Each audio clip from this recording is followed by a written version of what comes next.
I sat in my red wedding dress for 7 hours before I realized my groom had also been reborn. In my past life, I was the perfect wife, the one everyone admired, the one who never made a single mistake. And he hated me for 30 years because of a lie his mistress told. Now, given a second chance at life, his first act was to leave me waiting at the altar. But what Ethan Miller didn't know was that I had stopped loving him the moment I died in our past life. And I had already found someone who loved me across 2 lifetimes without ever saying a word. Well, not the very beginning. That would take too long, and honestly, most of it isn't worth telling. The parts that matter, the parts that made me who I am, started on a warm spring morning in 1995, when I put on a red wedding dress and waited for a man who never came. My name is Jessica John. Or rather, my name was Jessica John. After today, I was supposed to be Jessica Miller. I had spent months preparing for this day. The dress was tailored to fit me perfectly. The gold phoenix crown was polished until it gleamed, and my makeup had been done by the best artist in the county. I looked beautiful. Everyone said so. But beauty doesn't matter when the groom doesn't show up. My mother had walked to the village gate more than 100 times. I know because I counted. Every few minutes, her footsteps would click across the courtyard stones, fast, anxious, desperate. Then she would return, her face pale, shaking her head at the relatives who filled our home like vultures waiting for something to die. "Not yet," she would whisper. "They're not here yet." The sun climbed higher. Then it began to fall. By noon, the whispers had started. Maybe the groom changed his mind. Maybe the bride did something wrong. Maybe the Miller family found out something about her. By 3 in the afternoon, the whispers had stopped. Silence is worse than gossip. Silence means people have already made up their minds. They've already decided what happened, even if they don't know the truth. And the truth was something no one in that courtyard could have guessed. I knew exactly what they were thinking. Poor Jessica, left at the altar. What did she do wrong? What's wrong with her? Nothing was wrong with me. Everything was wrong with Ethan Miller. But they didn't know that. They couldn't know that I had already lived this life once before. They couldn't know that I had already been married to that man for 30 miserable years in another lifetime. They couldn't know that the relief flooding through my veins right now was so overwhelming I could barely keep my hands from shaking. My father stood by the gate like a statue. He was a retired soldier, a man who had faced enemy fire without flinching, who had watched his comrades die and kept fighting. But on that day, I saw fear in his eyes. Not fear of danger. Fear of what would happen to his daughter if she was left unmarried and humiliated. "Dad," I called out. "Come sit down. You'll exhaust yourself." He didn't move. "I'm fine." "You're not fine. You have a fever." Mom told me. He glanced back at me, his jaw tight. "I'm not leaving that gate until I see that boy's face." I wanted to tell him that he would be standing there forever. I wanted to tell him that Ethan Miller was never coming. But I couldn't. Not yet. There would be time for truth later. Right now, I just had to survive this day. Finally, after hours of waiting, my father couldn't take it anymore. "I'm going to their house," he announced. His voice was low, dangerous. "Someone is going to give me answers." Several of our male relatives stood up to join him. My mother rushed to his side, her hand on his arm. "Be careful," she said. "Don't start a fight. We just need to know what's happening." My father didn't reply. He just grabbed his coat and walked out, the others trailing behind him. I stayed where I was, in my red dress, on the wooden chair my grandmother had sat on at her own wedding. The gold phoenix crown pressed into my temples, heavy and uncomfortable, but I didn't take it off, because taking it off would mean admitting defeat. And I wasn't defeated. I was free. You're probably wondering how I can be so calm, how a woman left at the altar on her wedding day can sit there without crying, without screaming, without breaking down. The answer is simple. I had already lived through worse. In my past life, I married Ethan Miller. The wedding happened, unlike this one, and I became his wife. And for 30 years, I played the role of the perfect wife so well that everyone in our circle called me a saint. I helped him succeed in his career. I supported his parents when they got sick. I managed the household with thrift and care, never wasting a single penny. I treated his colleagues and their wives with grace and warmth. I raised our son to be polite, ambitious, and successful. I did everything right. And Ethan hated me for it. He never said it outright, not at first. But I could feel it in the way he looked at me, cold, distant, resentful. I could hear it in the way he spoke to me, curt, dismissive, impatient. I could see it in the way he avoided my touch, my presence, my very existence in his home. For years, I didn't understand why. I thought I had done something wrong. I tried harder. I became more perfect. I smiled more, complained less, anticipated his needs before he even knew he had them. Nothing changed. Then Emily Tang came back. Emily was Ethan's first love, the one who got away, the woman he had pined for since they were young. She had left town years ago, after a scandal involving a married professor, and everyone thought she was gone for good. But she came back. And when she did, Ethan changed. He started staying out late. Then he started not coming home at all. Then he started bringing her to public events, introducing her as his special friend, while I stood in the corner like a piece of furniture. Our son, who had grown up watching his father ignore me, took Ethan's side. "Mom, just be content," he said when I tried to complain. "Aunt Emily can't have kids. She's not fighting for the inheritance. Dad just wants to give her a proper title. A proper title. As if I was the mistress, and she was the wife." My mother-in-law, who I had cared for through 2 major illnesses, patted my hand and said, "Jessica, you should be more tolerant. Times are different now. What rich man doesn't have multiple women? The fact that my son still keeps you as his wife says a lot." My sister-in-law, whose study abroad I had funded by selling my mother's courtyard house, called me from overseas to lecture me. "Jessica, you're being dramatic. Dad loves you. He just also loves Emily. Can't you share?" Share. They wanted me to share my husband. I stayed. I don't know why. Fear, maybe. Or habit. Or the desperate hope that if I just held on a little longer, things would get better. They didn't get better. My father died first. He had been sick for a while, but the thing that killed him wasn't the illness. It was watching his daughter be humiliated in the tabloids, over and over again, while the man who was supposed to protect her laughed with his mistress. He died with his eyes open. The nurse tried to close them 3 times. They wouldn't stay shut. My mother followed him within a year. Her heart just gave out. The doctor said it was natural causes. I knew better. She died of grief. Grief for her husband, grief for her daughter, grief for the life she had dreamed I would have. I was alone after that. Not completely. I still had a son who visited once a year and called once a month. I still had a house full of servants who treated me like a ghost. I still had a husband who came home occasionally, usually drunk, usually angry. But I was alone. And then, one night, I went to sleep and didn't wake up. I don't know what killed me. A stroke, maybe. A heart attack. It doesn't matter. What matters is that when I opened my eyes, I was back in my childhood bedroom, in my parents' house, and the calendar on the wall said 1995, the day before my wedding to Ethan Miller. I had been given a second chance. I didn't tell anyone about my past life. So could I? Who would believe me? But I knew things. I knew that Ethan would become successful, but that his success would make him cruel. I knew that Emily would come back, pregnant with another man's child, and that she would use that pregnancy to trap Ethan. I knew that my parents would die broken-hearted if I married him. So when Ethan didn't show up on our wedding day, I wasn't devastated. I was relieved. My parents didn't understand, of course. They thought I was in shock. They thought the humiliation had broken something inside me. They kept trying to comfort me, to reassure me, to tell me that everything would be okay. "Mom," I said finally, when she had been hovering over me for hours, "I need to go into town tomorrow morning." "Alone? Alone." "Jessica, you're not well. I'm fine. I just need to take care of something." She looked at my father. He looked at me. They both looked confused and worried and exhausted. "Let her go," my father said. "She needs air."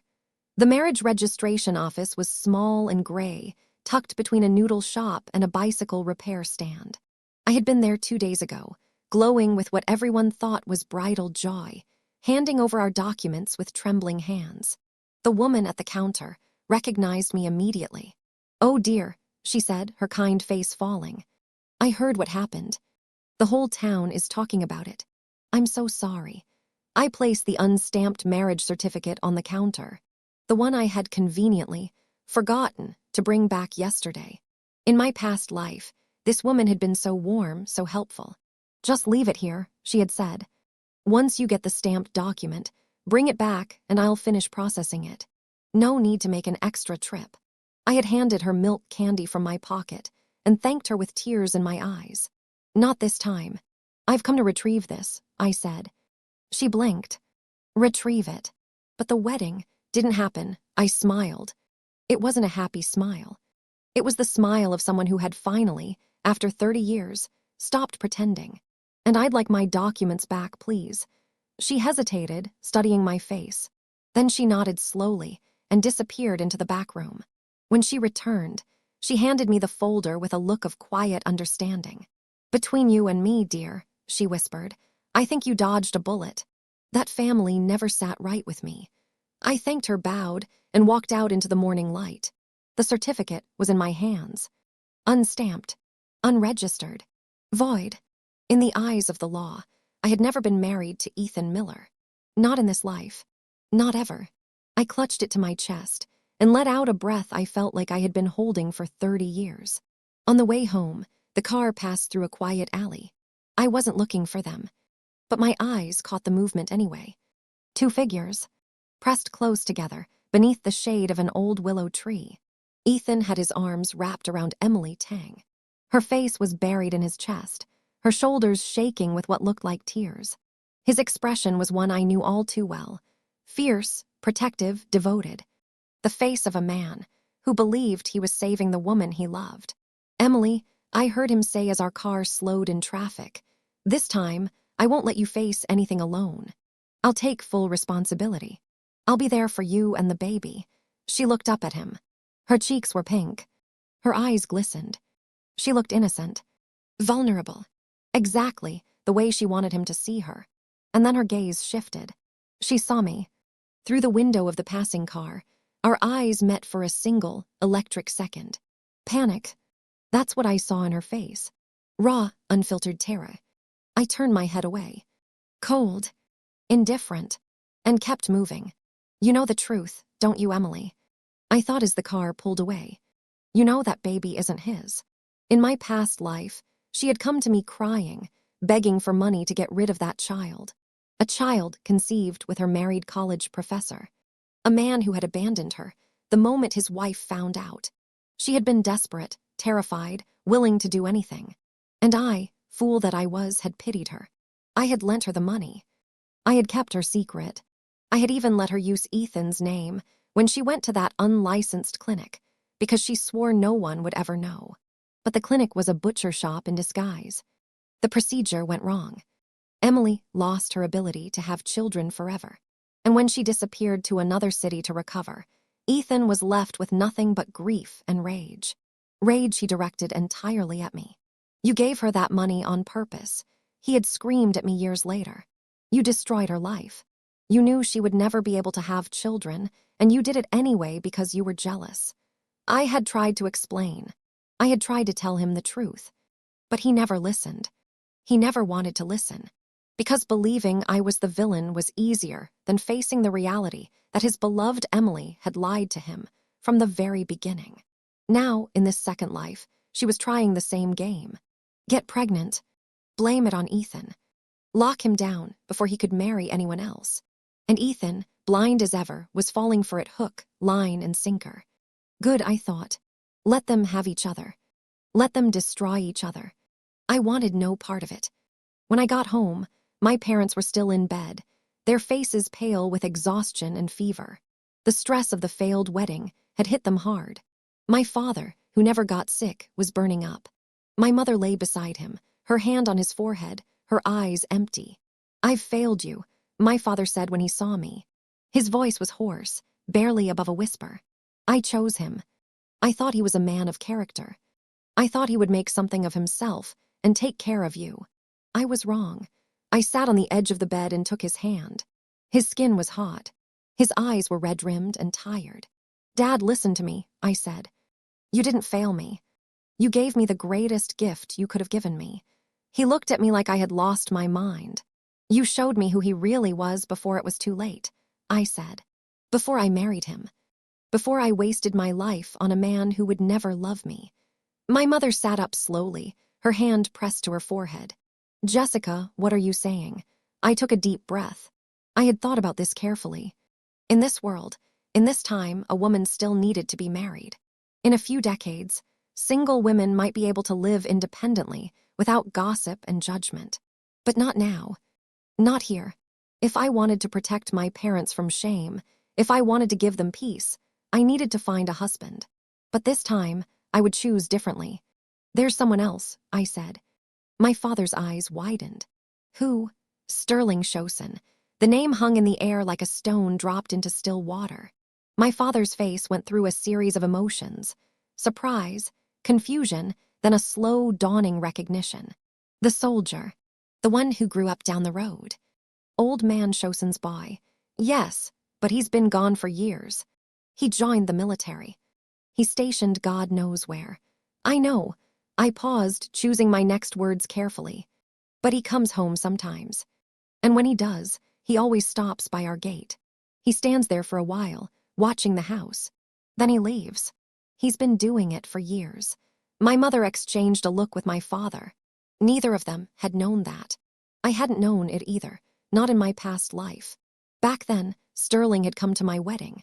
I remembered him standing at the back of the crowd, tall and sun-darkened, his uniform crisp and clean. He had watched me walk down the aisle in my red dress. And then he had turned and walked away without a word. For 10 years after that, I received anonymous packages.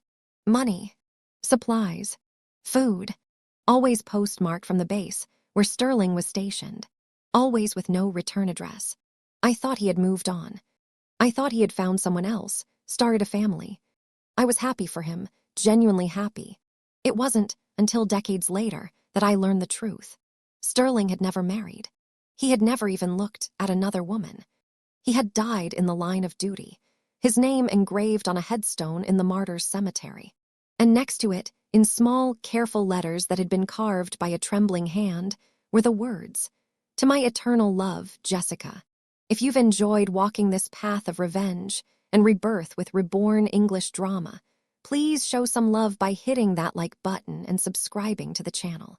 Your support is the fuel that keeps these stories alive, and it would mean the world to me to have you here when we return next stories." Someone had thrown me away like garbage. Someone else had loved me with his entire life. Silently, from a distance, asking for nothing in return. Not this time. "Dad," I said, my voice firm. "Ask him if he's willing to marry me." My father stared at me for a long moment. Then he threw back the covers and stood up, fever forgotten. "Get my coat," he said to my mother. "I'm going to find that boy right now." Sterling Shoson was not a man of many words. When my father found him, standing outside our gate, just as I had predicted, just watching the house like he had been doing for years, he didn't ask questions. He didn't explain himself. He just stood there, tall and stiff, his dark eyes unreadable. My father, never one for subtlety, walked straight up to him and said, "My daughter wants to marry you." "What do you say?" Sterling blinked. "Once. Twice." Then he looked past my father, through the gate, and saw me standing in the courtyard. I was still in my everyday clothes, a simple blue blouse and black pants. My hair was loose around my shoulders. I wasn't dressed like a bride. I wasn't glowing with the excitement of a woman about to be married. I was just me. For a long moment, no one spoke. The wind moved through the ginkgo tree. Somewhere in the distance, a dog barked. Then Sterling's face broke into a smile. It was not a small smile. It was not a polite smile. It was the kind of smile that transforms a person entirely. The kind of smile that comes from somewhere deep and vulnerable and achingly hopeful. "If this is bad luck," he said, his voice rough with emotion, "then I'm thrilled to have it." My mother burst into tears. The wedding was small. Not because we couldn't afford a big one. My parents had been saving for years, but because I didn't want a big wedding. I didn't want crowds of relatives I barely knew, tables loaded with food that would go mostly uneaten, hours of toasts and laughter and pretending. I just wanted to be married. To him. So we kept it simple. Just our two families. Just the people who actually mattered. Sterling's parents came down from the mountains. His mother was a retired teacher, sharp-eyed and warm, with calloused hands and a laugh that filled the room. His father was quiet like Sterling, but his eyes crinkled when he smiled. When Sterling's mother met me for the first time, she took both my hands in hers and looked me up and down. I braced myself for the judgment, the assessment of my worth, my family, my dowry. Instead, she said, "You're smaller than I expected. Does my son feed you?" I laughed. I couldn't help it. He hasn't had the chance yet. We just got engaged. She tusked and turned to my mother. "We'll have to fix that. A wife needs to be well fed, especially if she's going to put up with my son." My mother, who had been nervous about meeting Sterling's family, relaxed instantly. The two women disappeared into the kitchen together, already deep in conversation about recipes and remedies and the best way to raise children.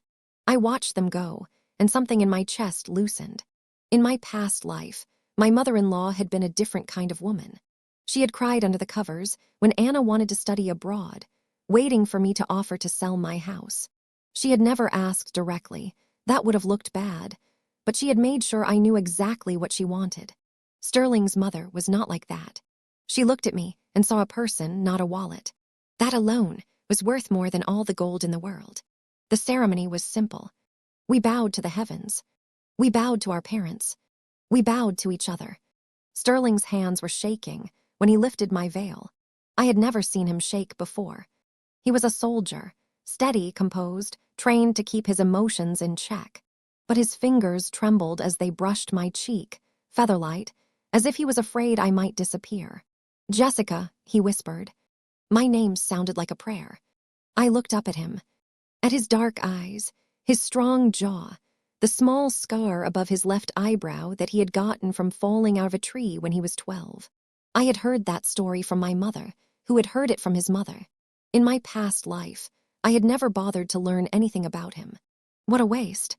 "I'm here," I said softly. "I'm not going anywhere." His breath caught. Then he smiled, that same transforming smile, and I felt something I hadn't felt in 30 years. Hope. We were supposed to have a wedding feast after the ceremony. The tables were set. The food was prepared. My mother had spent 3 days cooking, and Sterling's mother had brought jars of homemade pickles and a whole smoked ham from the mountains. But just as we were about to sit down, a messenger arrived. Sterling's commanding officer needed him. Emergency assignment. He had to leave immediately. The joy on his face collapsed into anguish. "I'm sorry," he said, gripping my hand so tightly I could feel his pulse racing through his fingers. "I'm so sorry. I'll come back as soon as I can. I swear it." I looked at him, this man who had loved me across 2 lifetimes without ever asking for anything, and I rose on my tiptoes and kissed him. It was a light kiss. Gentle. A promise. "I'll be waiting for you to come home," I said. Sterling's arms wrapped around my waist, pulling me close. For a moment, he just held me, his face buried in my hair. I could feel his heart pounding against my chest. I could feel the warmth of his body through his uniform. Then he pulled back. His eyes were bright. "I'll be back," he said, "for our wedding night," and then he was gone. My mother sniffled. My father cleared his throat gruffly and looked away. Sterling's mother sighed and shook her head. "That boy," she said, "has never been able to sit still, even as a child. Always running off somewhere." But she was smiling when she said it. I didn't expect Sterling to be a romantic. In my past life, we had barely spoken. He was quiet, reserved, the kind of man who expressed himself through action rather than words. I had assumed he wanted a traditional wife, graceful, composed, competent. I was prepared to be that for him. I was good at being that. I had spent 30 years perfecting the role. But the man who wrote me letters was nothing like the man I remembered. The first package arrived 3 weeks after he left. It was a small box, wrapped in brown paper and tied with string. No return address, just my name, written in bold, slightly messy handwriting. Inside was a bundle of wildflowers, dried and pressed between sheets of rice paper, their colors faded but still beautiful. Small white blossoms, nothing special. And a letter. Jessica, there's a mountain behind the base. It's not much to look at, bare rock and scrub brush mostly. But in the spring, these little flowers bloom everywhere. They don't last long, but for a few weeks, they cover the hillside like snow. I picked these for you. No mountain blossom is more beautiful than you. None more radiant. I miss you. Sterling, I read the letter 3 times. My face grew hotter with each pass. My mother, reading over my shoulder, let out a little gasp of delight. Oh, he's a poet, she said. Who knew? I folded the letter carefully and tucked it into the drawer beside my bed. Then I unfolded it again and read it one more time. The second package came a month later. A seashell, smooth and white, with ridges like tiny mountain ranges, wrapped in a scrap of blue fabric that smelled faintly of salt. Jessica, I whispered, I love you into this shell. If you hold it to your ear, you'll hear my voice. Try it. I held the shell to my ear. All I heard was the ocean, a soft, distant roar. But I smiled anyway. I love you too, I thought, though I didn't write it back. Not yet. I wasn't ready. The third package was a photograph. A landscape, taken from what looked like a mountaintop. The sun was setting behind a range of jagged peaks, painting the sky in shades of orange and purple and deep, bruised blue. In the corner of the photograph, barely visible, was a shadow. Sterling's shadow. His arm, stretched out to take the picture. Jessica, even the clouds in the sky resemble your silhouette. I miss you so much. Sterling, I pinned the photograph to the wall above my desk. Every morning, I looked at it while I drank my tea. Every night, I looked at it before I went to sleep. The mountains became familiar. The sky became familiar. Sterling's shadow became familiar. I started to feel like he was still with me, even though he was thousands of miles away. The letters kept coming, every month without fail. Sometimes there were gifts, dried flowers, seashells, a smooth stone from a riverbed, a feather from a bird he couldn't identify, a pressed leaf that had turned gold and brittle. Sometimes there were just letters, pages and pages of them, filled with his messy handwriting, his thoughts, his feelings. He wrote about his days, his missions, the men he served with, the food in the mess hall, terrible, the weather too hot, then too cold, then too hot again, the stray dog that had adopted the base and followed him everywhere. He wrote about his childhood, growing up in the mountains, climbing trees with his father, learning to shoot from his grandfather. The first time he saw me, when we were both children, and I was wearing a yellow dress and chasing butterflies in the field behind my house. You didn't catch any, he wrote, but you didn't seem to care. You just kept running, laughing, your hair flying behind you. I thought you were the most beautiful thing I had ever seen. I was 7 years old. I never stopped thinking that. I read that letter so many times, the paper grew soft and worn. And he wrote about us, about the future he wanted. A small house, maybe, with a garden. Children running around. Me, sitting on the porch in the evening, sewing or reading or just watching the sun go down. I don't need much, he wrote. I just need you. I've waited my whole life for you, Jessica. I can wait a little longer.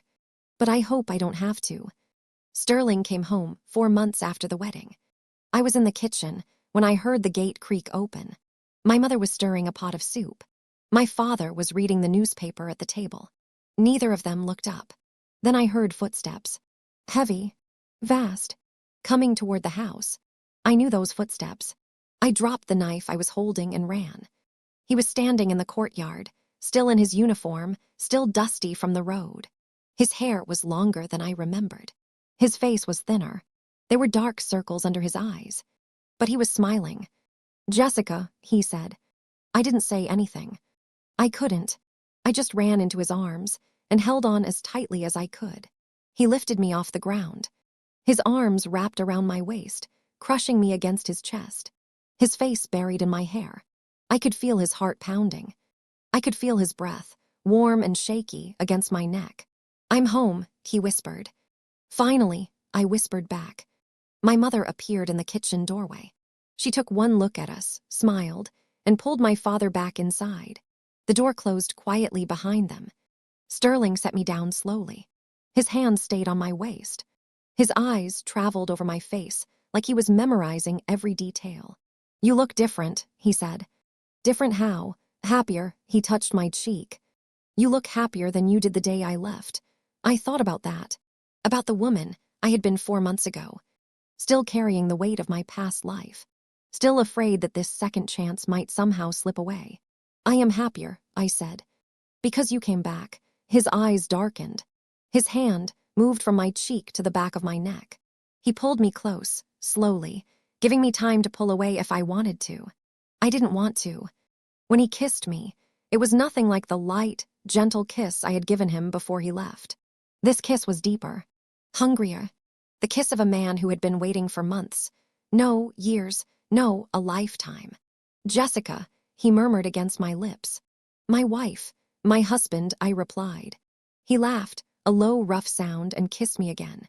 That night, I learned things about Sterling Shosen that I had never known in my past life. I learned that the quiet, reserved soldier was not quiet at all when he was alone with me. He talked. He whispered. He said my name like a prayer, and then said it again, just to hear the sound of it. I learned that he was patient. So patient. He touched me like I was something precious, something to be savored. Every brush of his fingers, every kiss, every breath was deliberate and careful and full of intention. I learned that he had been waiting for this moment for a very long time. How long? I asked him much later, when we were lying tangled together in the darkness. "Since I was 7 years old," he said. "Since the girl in the yellow dress." I turned my head to look at him. His face was half in shadow, but I could see the truth in his eyes. "You never said anything," I whispered. "You were going to marry someone else." His voice was calm, but I could hear the ache beneath it. "You chose him. I wasn't going to interfere with your choice. But I chose wrong. You chose what you thought was right." He pulled me closer, his arm wrapping around my waist. "That's not wrong. That's just human." I pressed my face into his chest. His skin was warm. His heartbeat was steady beneath my ear. "In my next life," I said, "I'll choose you first." He was quiet for a moment. Then he said, "You don't have to wait for the next life, Jessica. You already chose me in this one." I smiled against his skin. And for the first time in 2 lifetimes, I slept without nightmares. The days that followed were strange and wonderful. I had spent 30 years in my past life being the perfect wife. I woke up early to cook breakfast for the family. I made sure Ethan's parents were comfortable. His sister was taken care of. His clothes were pressed. His schedule was organized. I managed the household finances, entertained his colleagues and their wives, and never, ever complained. No one had ever asked me what I wanted. Sterling asked me on our first morning together. "What do you want to do today?" he said, propping himself up on one elbow and looking down at me. I blinked. "What, today? What do you want to do?" No one had ever asked me that before. Not in 30 years of marriage. Not once. "I don't know," I admitted. He smiled and kissed my forehead. "Then we'll figure it out together." We figured it out slowly. I discovered that I liked to sleep in. Sterling didn't mind. He would get up early, make tea, and bring it to me in bed. Then he would sit beside me and read, or write letters, or just watch me wake up. I discovered that I liked to cook, but only when I wanted to. Not because I had to. Sterling would sit at the kitchen table and watch me move around the stove, asking questions about what I was making, stealing tastes from the pot when he thought I wasn't looking. I discovered that I liked to sew. Not for other people, not for Ethan's boss or his colleagues or his endless stream of important guests, but for myself, for Sterling, for our future children. I made him a shirt. It wasn't perfect. The stitches were uneven in some places, and the collar was slightly crooked. But when I gave it to him, he put it on immediately and wore it for 3 days straight. "My wife made this," he told everyone who would listen. "By hand. Look at these stitches. She's an artist." I wanted to die of embarrassment, but I was also smiling so hard my cheeks hurt. I also discovered that Sterling was not the quiet, reserved man I had thought he was. He was passionate, intense, the kind of man who loved with his whole heart and held nothing back. When he was home, he was fully home, present, engaged, completely focused on me. He was also, apparently, insatiable. I barely left the bedroom for the first week he was back. My mother started leaving food outside our door. My father stopped making eye contact with me altogether. Sterling's mother sent a note that said, "Take care of my son, but also take care of yourself. Drink more water." I wanted to crawl into a hole and die. Sterling just laughed and pulled me back into bed. It happened faster than I expected. One morning, about 2 months after Sterling came home, I woke up feeling strange. The room was spinning. My stomach was churning. I barely made it to the bathroom before I was sick.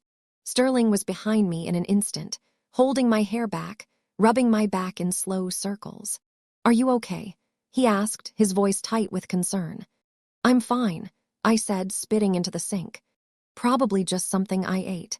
But it wasn't just something I ate. The same thing happened the next morning, and the morning after that. By the 4th day, my mother had figured it out before I did. "Jessica," she said, pulling me aside, "when was your last cycle?" I did the math. My face went pale, then red, then pale again. "Oh," I said. "Oh." Sterling appeared in the doorway, his eyebrows raised. "What's oh?" I looked at him. At his dark eyes, his hopeful expression, his hands shoved nervously into his pockets.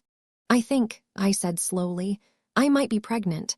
The silence that followed was deafening. Then Sterling's face broke into that smile, the one that transformed him entirely, and he crossed the room in 2 strides and lifted me off my feet. "Pregnant," he said. "Pregnant. Jessica, are you serious?" "I don't know yet. I need to see a doctor." He set me down carefully, like I was made of glass. "Then we'll go see a doctor." "Right now." "Today, Sterling, it's barely 8 in the morning." "Right now," he repeated. The doctor confirmed it that afternoon. Sterling sat beside me, holding my hand so tightly I thought my fingers might break. When the doctor said the words, "Congratulations, you're going to have a baby," Sterling made a sound I had never heard before. It was half laugh, half sob. "A baby," he whispered. "Our baby." I squeezed his hand back. "Our baby." My parents and Sterling's parents reacted exactly as I expected. My mother burst into tears. My father shook Sterling's hand so vigorously, I thought his arm might fall off. Sterling's mother immediately started making lists of everything I should and shouldn't eat, everything I should and shouldn't do, everything I should and shouldn't even think about. Sterling's father, a man of few words, simply looked at me and nodded. "You'll be a good mother," he said. "I can tell." I thanked him, my voice thick with emotion. That night, Sterling's parents returned to their ancestral home to light incense and bow to the ancestors. My mother told me later that Sterling's mother had said, "That boy finally proved useful." I laughed until I cried. My pregnancy was peaceful. Sterling had to return to his base, but he came home as often as he could. Every time he walked through the gate, my heart leaped. Every time he left, I counted the days until he would come back. My parents doted on me. My in-laws sent packages from the mountains, dried herbs, preserved fruits, warm blankets they had woven themselves. My mother-in-law even came to stay with us for a month, just to make sure I was eating enough. Our daughter-in-law, she told the neighbors proudly. A doctor, and pregnant. Can you believe it? The neighbors congratulated me, brought me gifts, offered advice. No one mentioned the Millers. I thought I had left them behind for good. I was wrong. It happened on a trip to the village to buy fresh eggs. My mother-in-law had heard that free-range eggs were more nutritious than the ones sold in the city, so she and my mother had traveled back to our hometown to get some. I stayed home. I was 7 months pregnant, and traveling was uncomfortable. But when they returned that evening, I knew something had happened. My mother's face was pale. My mother-in-law's jaw was tight. And my father, who had stayed behind to tend to the garden, was pacing the courtyard like a caged animal. "God damn that little bastard," my father was muttering. "I ought to kill him.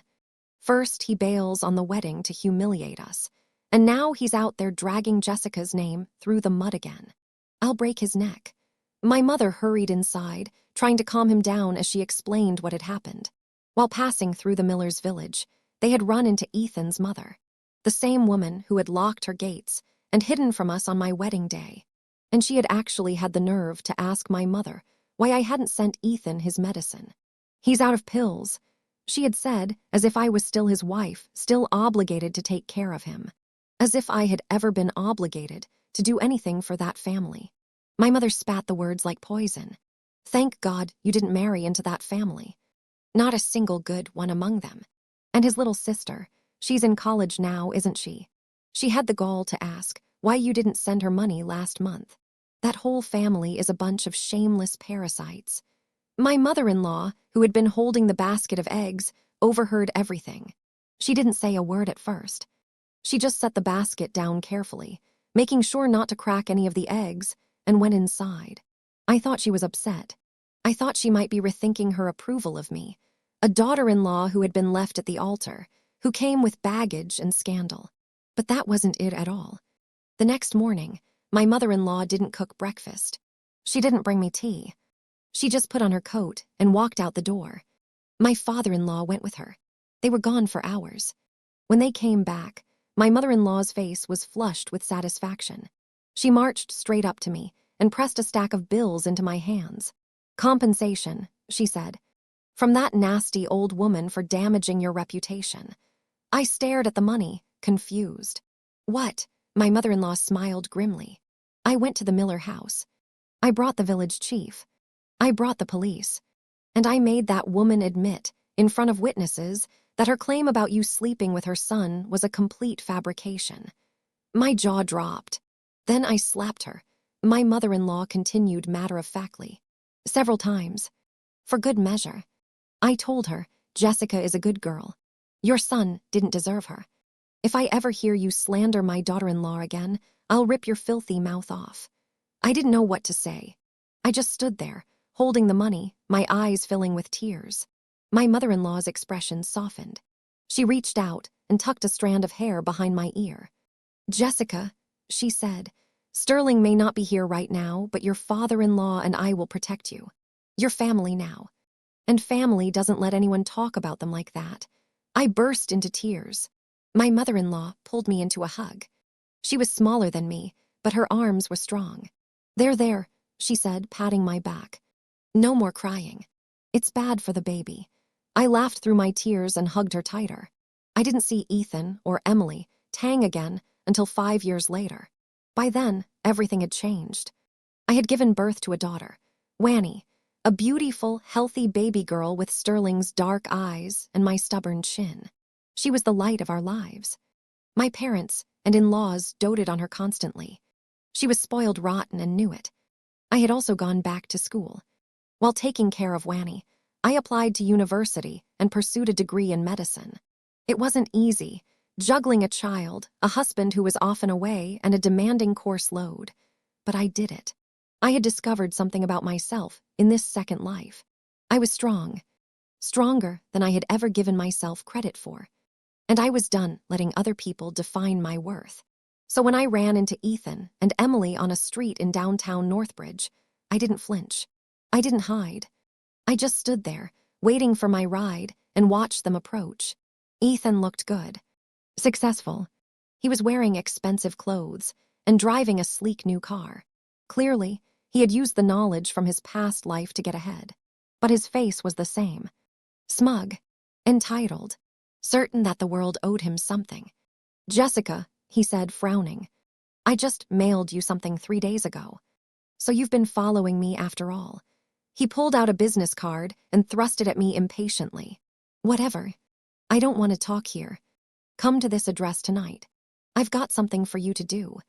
Emily stood beside him, her hand on his arm. She looked at me with a mixture of resentment and triumph. Her son, the one who wasn't Ethan's, was in the back seat of the car playing with a toy. I looked at the business card in my hand. Then I looked at Ethan. "No," I said. He blinked. "What?" I said. "No. I'm not coming to your address. I'm not doing anything for you. I'm not your wife. I'm not your servant. I'm not anything to you." Ethan's face flushed red. "Jessica, don't be ridiculous. You know you want to. I don't want to, I interrupted. I don't want anything to do with you. I haven't wanted anything to do with you since you left me waiting at the altar for 7 hours. That was different, he said quickly. I had to, I needed to. You needed to teach me a lesson, I finished for him. I know. You wanted to humble me before you took me back. You thought I would be so grateful for your attention that I would forgive everything. His mouth opened, then closed, then opened again. How do you know that? He whispered. I smiled. It wasn't a nice smile. Because I remember everything, Ethan. Just like you do. The car pulled up beside me. Sterling's driver, a young soldier named Young, hopped out and opened the door. Director John, he said, sorry I'm late. There was an issue at the base. I waved him off. You're right on time. Before I got into the car, I dropped Ethan's business card into the nearest trash can. I didn't look back. I didn't need to. I could feel their eyes on me, Ethan's confusion, Emily's fear, but I didn't care. They were nothing to me now. Ethan didn't give up. He showed up at my hospital the next day, waiting outside the gates. Then the day after that. Then the day after that. My colleagues started to notice. Young, the intern who had driven me home, reported every sighting with growing concern. Director John, he said, there's a man outside again. The same one. He just stands there, staring at the building. Should I call security? No, I said. Not yet. He'll get bored eventually. But Ethan didn't get bored. He got desperate. One evening, after my shift ended, I walked out of the hospital to find him waiting by the gate. He looked terrible, unshaven, red-eyed, his expensive clothes rumpled and stained. Jessica, he said, his voice cracking. Please. I need to talk to you. I stopped. Not because I wanted to hear what he had to say, but because I knew he wouldn't leave me alone until I did. You have 5 minutes, I said. He took a shaky breath. I know I was wrong. I was arrogant. I thought I could. I thought you would wait for me. I thought you would always wait for me. I didn't. I see that now. He swallowed hard. But Jessica, we were married for 30 years in our past life. We had a son. You're supposed to be with me. We even registered our marriage. You can leave him. I don't care. I'll still marry you. I looked at him. Really looked at him. And for the first time, I didn't feel anger or resentment or bitterness. I just felt tired. Ethan, I said, after you ran out on our wedding, I went into town and reclaimed our marriage application. I was never married to you. Not in this life. Not ever. His face went white. What? I've been married to Sterling for 5 years. We have a daughter. She's beautiful and smart, and she doesn't have to tiptoe between her father and her grandmother or worry about whether she's loved enough. She just is loved. Completely. Unconditionally. Ethan's hands were shaking. But our son. Your son isn't yours, I said quietly. The words hung in the air between us. What? His voice was barely a whisper. Emily's child. The one she was pregnant with when you left me at the altar. He isn't yours. He never was. That's a lie, Ethan said, but his voice wavered. She told me, she said. She said whatever she needed to say to keep you. I sighed. Ethan, I was there. In our past life, she came to me. She was pregnant by her married professor. She begged me for money to get rid of it. I gave it to her. I kept her secret. And you hated me for it for 30 years. He staggered backward, like I had hit him. No, that's not, she wouldn't. She would. She did. And now she's doing it again. I shrugged. But that's not my problem anymore. It never should have been. Ethan collapsed against the gate, his face buried in his hands. He was crying. Ugly, desperate sobs that shook his whole body. Jessica, he choked out, I'm sorry. I'm so sorry. I didn't know.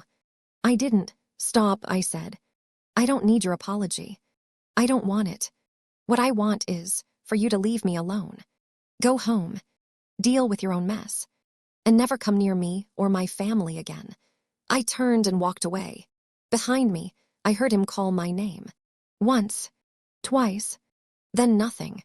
I didn't look back. Sterling found out about Ethan's visit, of course. He wasn't angry, not at me. But I could see the tension in his jaw, the way his hands curled into fists when I told him what had happened. I should have been there, he said. You were on assignment. I don't care. I should have been there. I reached up and touched his face, forcing him to look at me. Sterling. I handled it. He's gone. He won't bother me again. You don't know that. I know that if he does, you'll handle it. I smiled. And I know that you're smart enough not to do anything that would get you in trouble. He stared at me for a long moment. Then he sighed and pulled me into his arms. I hate him, he said quietly. I hate that he hurt you. I hate that he made you feel like you weren't enough. I hate that I wasn't there to protect you. You're here now, I said. That's all that matters. He held me tighter. I love you, Jessica. I've loved you my whole life. And I'm going to spend the rest of it making sure you never forget that. I pressed my face into his chest and closed my eyes. I know, I whispered. I love you too. Years passed. Wanny grew from a chubby toddler into a clever, curious child. She inherited my love of books and Sterling's stubborn determination. She asked a million questions and remembered every answer. Is it true you were supposed to marry someone else, Mom?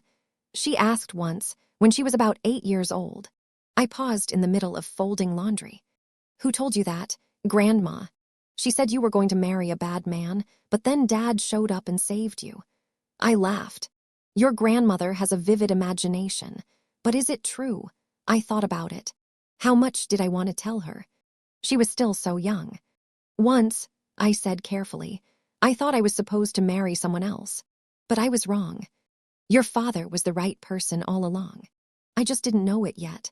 Wanny nodded, satisfied with that answer. Then she ran off to play, leaving me alone with my thoughts. I just didn't know it yet. That was the truth, wasn't it?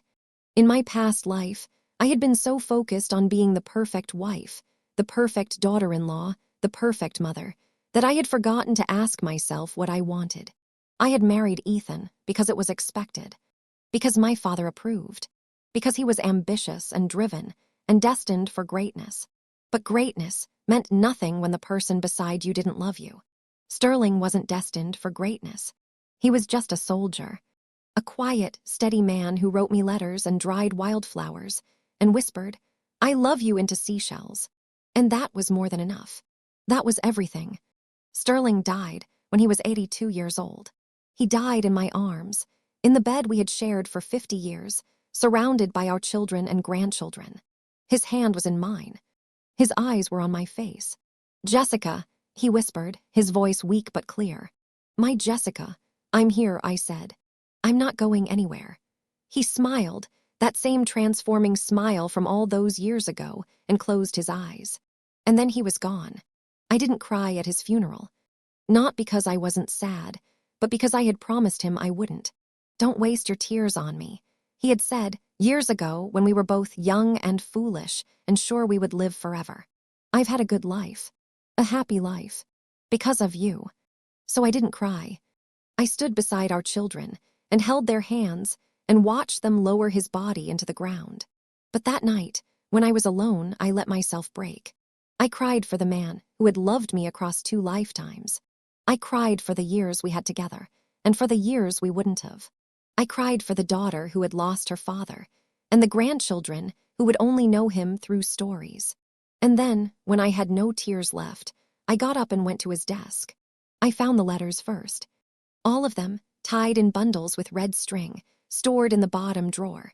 He had kept every single one I had written back to him, the awkward, hesitant letters of a woman still learning how to love. Beneath the letters, I found a photograph. It was old now, faded and creased. Our wedding photo. The 2 of us, young and leaning into each other, looking sweet but a little unfamiliar. Like we were still figuring out who we were supposed to be. I turned it over. On the back, in Sterling's bold handwriting, the same handwriting that had filled hundreds of letters, were the words, Jessica, my forever love. I pressed the photograph to my chest and closed my eyes. 50 years. 50 years of being loved by a man who had never asked for anything in return. 50 years of learning that love wasn't about being perfect, or useful, or convenient. Love was about being seen. And Sterling had seen me. From the very beginning. From the girl in the yellow dress, to the woman in the red wedding dress, to the old lady with gray hair and wrinkled hands. He had seen me. and he had never looked away. I put the photograph back in the drawer, next to the letters, next to the dried flowers and the seashells and the smooth river stones. Then I went to bed. And for the first time in 50 years, I slept alone. If you've enjoyed walking this path of revenge and rebirth with Reborn English drama, please show some love by hitting that like button and subscribing to the channel. Your support is the fuel that keeps these stories alive, and it would mean the world to me to have you here when we return next stories. Thank you for listening, and I'll see you in the next day.